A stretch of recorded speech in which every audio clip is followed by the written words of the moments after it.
All right, punters, we're back. I've got a pre-race preview for Attrition's 6th start in the Australian Guineas at Flemington over the 1600 metres. Group 1 prize money of $1 million. So it's been a very nervous kind of 2 weeks, finishing 5th in the last race. We had our backs against the wall to get a run in the Guineas. We thought the dream was over. We did have the plan B that we could have gone to Sydney, but we were a bit worried that we might end up with a wet track there that probably wasn't going to suit him, so he might not be able to give his best account of himself. So it's come right down to the donger, but he ended up making the field for the Australian Guineas, so that's a massive win in itself to just get a run in the field. I feel like the luck just keeps rolling with this horse, and we had our backs against the wall to get a run in the CS Hayes, and then we had our backs against the wall to get a run in the Guineas, and he looked like he was going to be, you know, the hard luck story of the autumn, running second to elliptical in the CS Hayes and then not getting a run in the Australian Guineas. So, thank goodness that's kind of come through, and we're ticking one off the bucket list, to be honest. To have a 3-year-old Guineas runner, Group 1. It's right down on the bucket list amongst the probably not going to happens. But we're here today, and we've got a runner in a Group 1, and he's a $9 pop, probably 3rd or 4th in the market. So at the moment, we're kind of just pinching ourselves that we're here. We've just got to be mindful to enjoy the day. There's no real expectation for me. I think I'm not even going to pretend that he's going to win it. I can't deal with that kind of emotions of that expectation. So I think as far as the money goes, he's a $9 pop. He's probably 3rd or 4th in the market, which is about where my expectation sits at the moment. I'm not expecting him to beat Jacquinot. I'm not expecting him to beat Elliptical. And then I don't know about the New Zealand horse in Legato, where he fits in with that horse. The rest of the field, I think that he's got covered. And I think you could make an argument that he could have the others covered as well. So yeah, again, there's not going to be any excuses for him today. The horse obviously didn't get much of a clear air in the last race. So he's pulled through that race really, really well. The horse is eating well. His action is clean. He's bright, he's up and about. There doesn't seem to be any issues with him getting towards the end of his prep, at least with this run. So we definitely think he's got this run in him. This is his grand final run. So this is the absolute peak of him. We're going to get on a good 4. It's 30 degrees today in Melbourne. He's got Jamie Carr aboard, so I don't think we can make any excuses there about the jockey. Jamie Carr become available late in the piece, and just worked out in our favour that she was available, so to get her on kind of ticks that box. There's not really, you can't find an excuse for him today, and as we said in the last race, we thought he was going to go to a new peak, and I would rather him go to a new peak today than last race. At the end of the day, I know where he fits in at the moment with the 3-year-olds from the last run. I know that he's, you know, with a hampered run, he's probably half a length off elliptical. So although we did find out last race that he does fit in, which is great, fantastic, he fits in, and we're not pretenders anymore. I feel like he doesn't have a ceiling at this point. I don't think that we've seen the best of him. I don't know what he does in the CS Hayes if he gets a clear run. I don't know what he does today if he gets a clear run. And I think that he potentially could be the horse that we haven't seen yet in the 3-year-old ranks, or he's just a pretender and he's not up to him. But at the end of the day, I think we know where Jacquinot fits in. He's a proper racehorse, 2-time Group 1 winner. I think we know where Elliptical fits in. He was first up last start, and I think he's only got improvement to come. He looks like a proper racehorse. So for me, I'd have Elliptical second in the market. And I'm not sure how the New Zealand horse is going to go, Legato. But yeah, I think our boy fits right in, and as I said, we don't actually know where the ceiling is. He could go to a new level today, and everyone's sitting back going, what is this that we've got on our hands? So that'd be the dream come true, but obviously he's got to do it today. As far as I'm concerned, he's got barrier 7. We're on a good 4. He's got Jamie Carr aboard, so he's not going to get any excuses. I just hope that he gets clear air at some stage in the race and we get to see what he can do. If he doesn't measure up, so be it. If he doesn't measure up to the likes of Jacquino and Elliptical, so be it. But I want to find out today, is he the best 3-year-old in Melbourne in the autumn? So, yeah, looking forward to the day. It's a beautiful day outside. I've been a bit under pressure. I'm running a bit late. We've had the kids swimming and I had to go and buy some jocks. But yeah, we'll get out to the owner's lounge again today and eat 1 million pieces of sushi and have a couple of stubbies with our close friends and family. I'm getting heaps of text messages, which have been fantastic. A lot of people are messaging me on the Instagram and a few comments on YouTube. So thanks very much for that, guys. I'm glad you're coming along for the ride. It's fantastic. I feel like I'm taking a few people with me. I feel like, you know, I've got a bit of support. Been the talk of the office at work. So it's getting around. It's fantastic. I'm loving it. I don't want it to be over. I kind of want it to be a slow day. I want to drag it out as much as possible, because once the race is run, we know where everything sits and it goes to sleep again. But at the moment, everyone's just hyped. There's lots of energy around. It's fantastic, and we'll get out there, enjoy the day. Wish him luck. I hope you have a punt. I hope you have heaps on. I hope you feel sick with the amount of money you got riding on him, and I hope he wins for you and we can all party together. But wish him luck, and we'll catch up after the race.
Here's the fortune teller. Good luck, everyone. Field is set to run. Starter has them. They stand well. Bit of kicking going on out wide. They stand, they're ready, and they're racing in the Australian Guineas. Elliptical from barrier number 2 jumped well with Maximilius and Elkington Road as Maximilius took it up. Elliptical settling behind those horses. Jacquino has gone back to 3rd last in the early stages. Maximus the leader, 1,300 metres to go. The leader pushes out about 1.25 lengths in front of Mr. Maestro Elkington Road.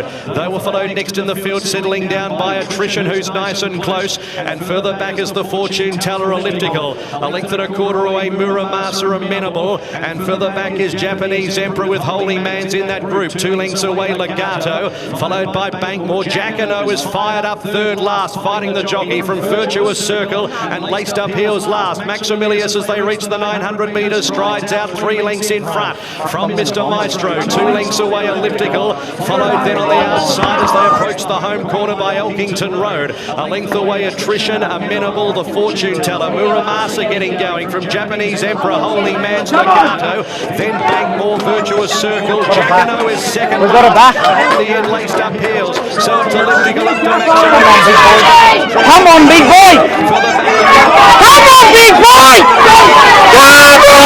Japanese Emperor, Legato in crowded room. There's a ball. Maximilius is great. Holy Man's 250. Attrition moves up, takes the lead. Japanese Emperor. Jacquino late. Japanese Emperor and Attrition. Attrition.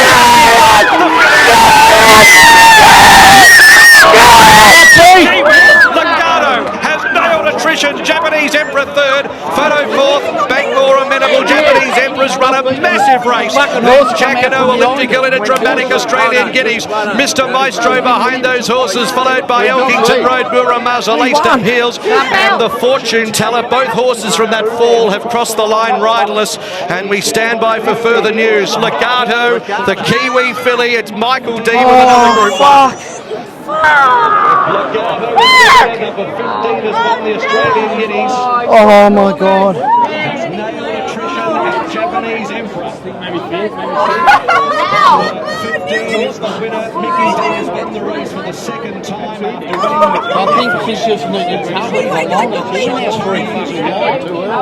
I won't show that. It is Legato, Attrition with Japanese Emperor in third. And immediately concern for the two riders down there at the 300 metres. She was fucking home, wasn't it? Yeah, and he's a lovely, lovely animal. He's so kind. He just does whatever you want him. Unfortunately, he just wasn't, pushy enough to push him in. He was too, he's not horse shy, but he's just such a kind animal. I was no mood. I couldn't move what he's proper horse. Proper horse. And 2000 he'll love the lead up because he's so relaxed. He'll lead up further and further. He's a 2,000 metre Group 1 horse every day of the week. He's got such a good staying attitude. All right, punters, we're back. I've got a post-race review of Attrition's 6th start in the Group 1 Australian Guineas. Where am I going to start with this one? An absolute roller coaster of emotion. Nothing I've ever experienced before. He's gone down by 0.2 of a length to the filly from New Zealand, Legato. We just almost won a Group 1. I can't believe it, really. To even get to this point in your lifetime, you don't really think that you're ever going to be in this position, and then to have the best 3-year-olds in Australia stone cold at the 100, and honestly, I didn't have the best viewpoint on course. There was a lot of umbrellas on the lawn, so I actually thought that we won. My dad actually had to pull me down from the grandstand because I'd already started jumping over people and hugging and screaming, and I lost my mind, to be honest. I thought we won. I thought he did enough to win. Japanese Emperor was the horse that was eyeballing him. From the 200, they kind of broke clear of everything else, and everything else looked done. I thought that he beat all the other good horses in the race, like the Ellipticals and the Jacquinos.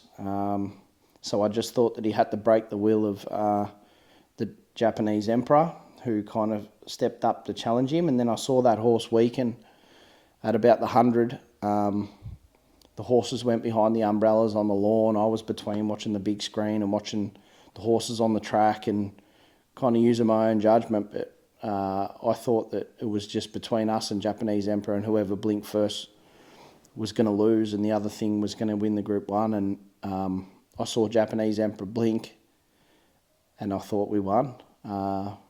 Didn't even see Legato. Don't know where she came from the clouds, I think. Yeah, and as I said, people had to grab hold of me and pull me back down because I was going to the moon. I don't know where I was. I actually don't really remember the race really too well. It was kind of just, I was a ball of nerves, and Jamie Carr he jumped pretty handy, which was good, and sat closer to the speed, so I was pretty happy with the position.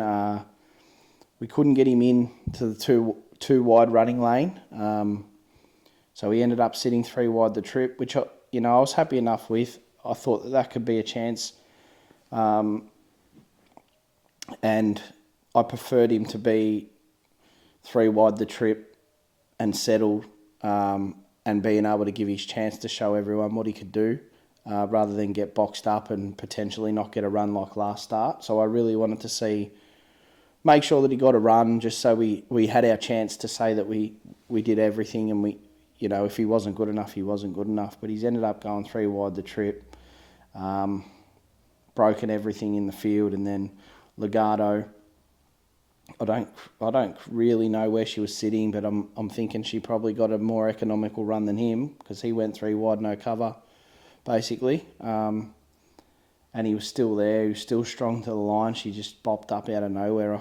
I actually, I couldn't believe it. I was still 2 minutes after the race. I was still telling people that how we got beat. Like, I figured that, he must have fallen on the line or something. I couldn't comprehend that he got beat. So it was a little bit hard to cop, and emotionally, coming from a position where I thought that we won the race, to find out that we got beat was a little bit challenging. So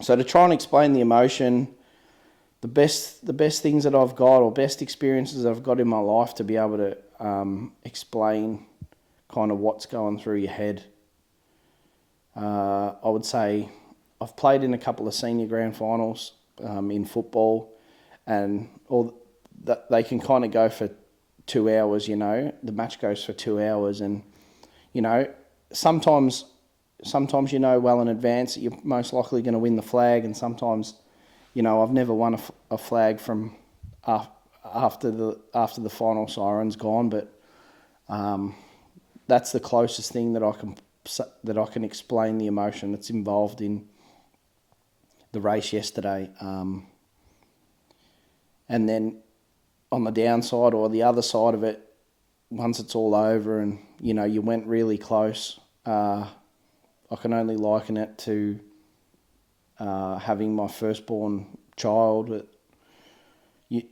How can I explain this?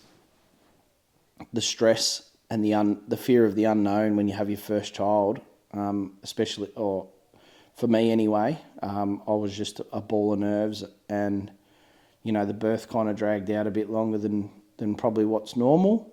So you're sitting there wound up, worrying about everything, for basically a full day, no sleep. Your missus isn't too well. You're hearing all these things beeping and flashing, and nurses and doctors coming in and out, whispering behind your back. And once your child kind of comes out and everything's okay, it's like just an emotional dump, and that's the way I felt after the race. I had nothing left. I was empty. I needed to just get home and sit in a dark room by myself. I wouldn't change it for the world. It was awesome experience, and well and truly, the addiction has gone to a new level. I think the brakes have fallen off this addiction now, so I want to basically buy every racehorse that's for sale in Australia at the moment. Just absolutely loving it. Adrenaline rush. Yeah, absolutely. Biggest adrenaline rush I've ever had. I struggle to comprehend it and explain it, but yeah, anyway, enough about that. We went really close, and we might never ever get that close to a Group 1 ever again. So yeah, the race panned out probably what I kind of could have expected. The horse jumped really handy. He was in the front 3 or 4, and just couldn't get into the 2 wide running lane. There was kind of 2 that kind of took off, and then there was 1 inside us, but it was in the 2 wide running lane itself, and it decided it didn't want to kick up. I was hoping that horse could have kicked up, and we could have sat outside it, and he could have sat on the rail, but it kind of kicked back and let Elliptical come up inside it. So Elliptical had the rail, and then we were 3 wide, no cover. Jamie just switched him off, and the horse always switches off beautiful. It's probably one of his biggest assets, is that he just always just settles, and he's always comfortable in running, waiting to be told to come off the bridle. So I was happy enough with that. And Flemington's the track to do it, you know what I mean? It's a nice, wide, sweeping track, and so I wasn't too worried about that. I just wanted to make sure that he could get clear air at some stage, because that's when he does his best work. And then we bought him off the bridle, and he just exploded. He does what he's done before, does what he always does, and just attacks the line. And Japanese Emperor kind of popped its head up, and I didn't expect that. And the horse looked to be going pretty strong. He eyeballed us for a fair way down the straight, and I was waiting for that horse to kind of break, or we were going to break, and I was starting to get very nervous because that horse was looking very strong. And then at about the 100, I saw it weaken. And then between everything going on, and I thought we won the race, and then Legato was just sitting in behind him, and I don't know what its final 50 or 100 sectional would have been, but it looked pretty sharp, because she just jumped up out of nowhere, and just stormed over the top of everyone. So I'm hoping that horse is a freak. I said to everyone in the morning that I thought we could have been the best 3-year-old in Australia, and I was probably right, because I didn't account for a filly coming from New Zealand and beating all the boys in the Guineas. So unfortunate, but what an experience.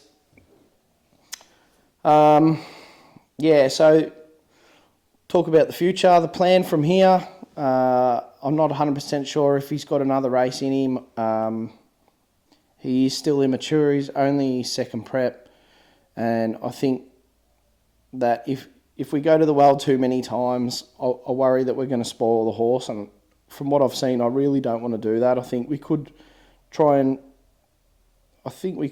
chase a little bit of glory, or a bit of extra prize money as a 3-year-old, but I don't think it's worth it at the expense of his 4-year-old, 5-year-old and 6-year-old years. So I think the horse has proved today that he's right up to it, and he is potentially a horse of the future. So I'm sure the stable will make the right decision, but Paddock would be on the cards, bring him back as a 4-year-old and have a tilt at the spring and see where he can get to.